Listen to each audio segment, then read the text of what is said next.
Why do the religious pretend that everyone else just doesn't understand what it is that they're selling? In reality, we know exactly what they're selling. That's why we're not buying. But this repeated ignorance just makes them all look ridiculous. You'd think they might get that through their heads, but a lot of these people are too busy hiding, so the thought just never occurs to them. Let's take a look at that next.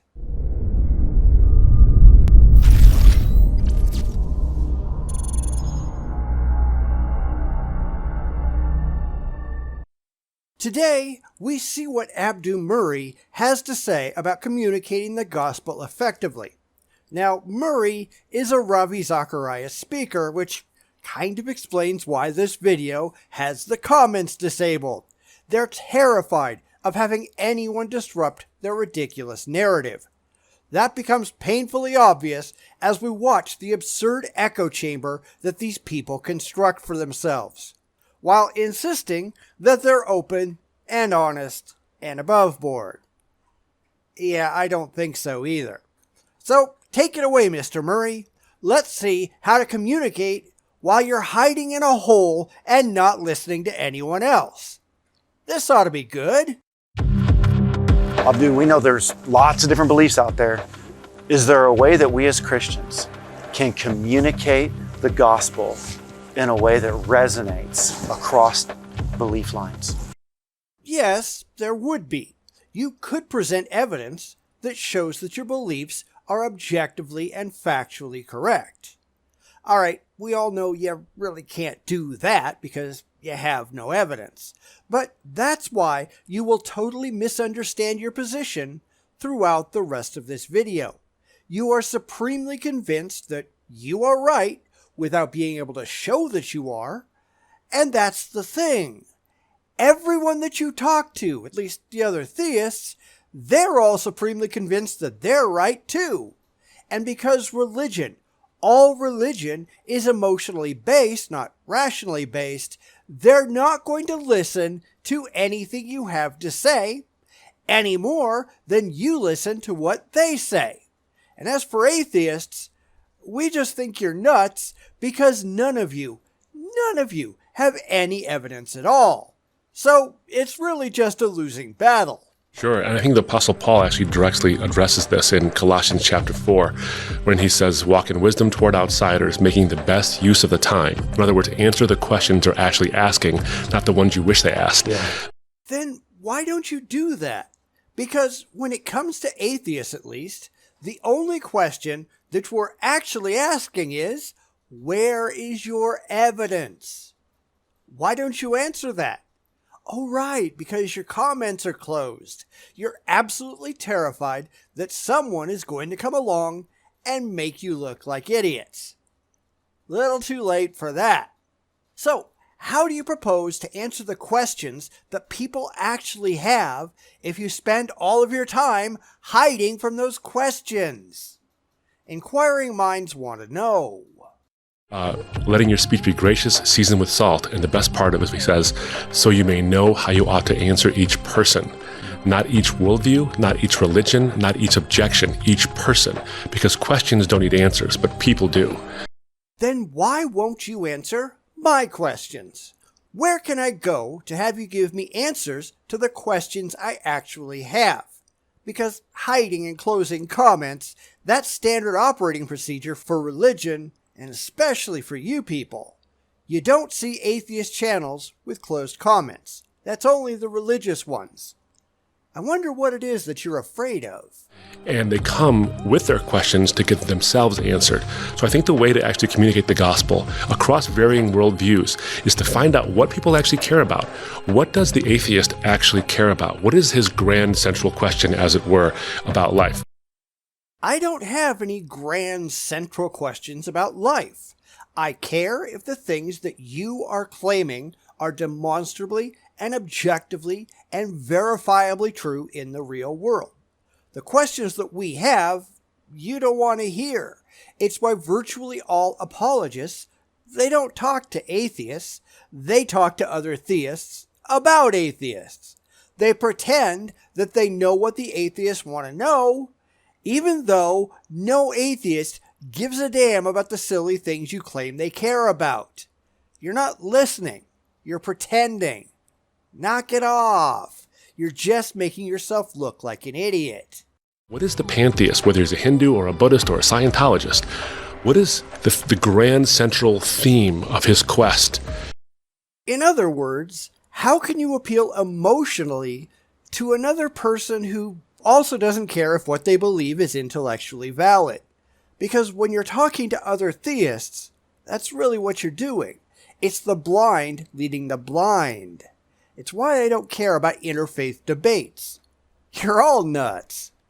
What is the Muslim's central theme? Same as yours, really.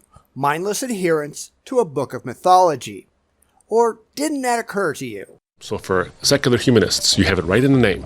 Humanism is the idea of human exceptionalism. There's something about human beings that's special. We're not just amoeba or plankton or mushrooms. We're something more than that. We're invested with dignity. But the secular humanist says we don't need God to justify that. The problem is now it's just this amorphous concept. That's really why I'm not a secular humanist. Now, I did a video on that a while back. I don't think there's anything really that special about humanity. We're an irrelevant species on an irrelevant planet in an irrelevant solar system in the ass end of an irrelevant galaxy. We want to be in a lot of ways, but objectively, we're not. Not at all. We're just not special in the grand scheme of things. When we go extinct, and we invariably will one day, nobody's going to care. Nobody. If aliens come and find our remains, we'll be a curiosity at best. We're just smart apes with overactive egos. The gospel actually says, you're right, humanist. Human beings are special, not because we decided that based on our opinions, but based on the fact that we are made in God's image. The objective value giver gives us objective value. You mean that objective value giver that you can't show is actually real, right? Because anyone worth their salt is going to insist that you prove, not claim, prove that your beliefs are true before they accept your beliefs at face value. Now, granted, you don't want to talk to those people because they're just going to make you look bad. You want to find the stupid people who don't think too hard and they operate on pure emotion, not intellect.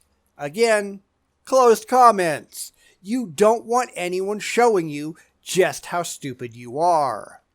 For the pantheist, if you look at all strains of pantheism, they're trying to get around the problem of suffering. How do we escape the suffering cycle over and over again? Their solution is either detachment from suffering or to realize suffering is an illusion. Both of which are dumb and irrational, but they are theists after all, so I guess that's to be expected. The only rational position with regard to suffering is to accept reality as it is. Life isn't fair. You aren't special, and shit happens. Now, sure, we should try to minimize that shit happening as much as we can, but the reality is, we live in a universe that doesn't care about us because we're not extraordinary. We're just a bunch of ants infesting a ball of dirt. Time to come to grips with reality, pal. Give it a shot. The Christian worldview actually dignifies suffering by saying it's so real that the ground of all reality, who is God himself, experiences it so that one day we don't have to. You haven't read the Bible, have you? Because in the Bible, your God is a complete douchebag. Suffering is God's fault. He could just make it all go away. He's got magical superpowers. He just chooses not to. Sin is God's fault. He imposed rules that he knew for an undeniable fact that we couldn't uphold, yet he did it anyhow. He flooded the world to murder everybody but a family on an imaginary boat. He sends people to eternal torture because he gets his jollies off doing it. God is the cause of all suffering in your belief system. And that doesn't win you any converts, so you just don't want to talk about it, do you? And then you look at the Muslim. The Muslim commonly says, Allahu Akbar. It literally means God is greater.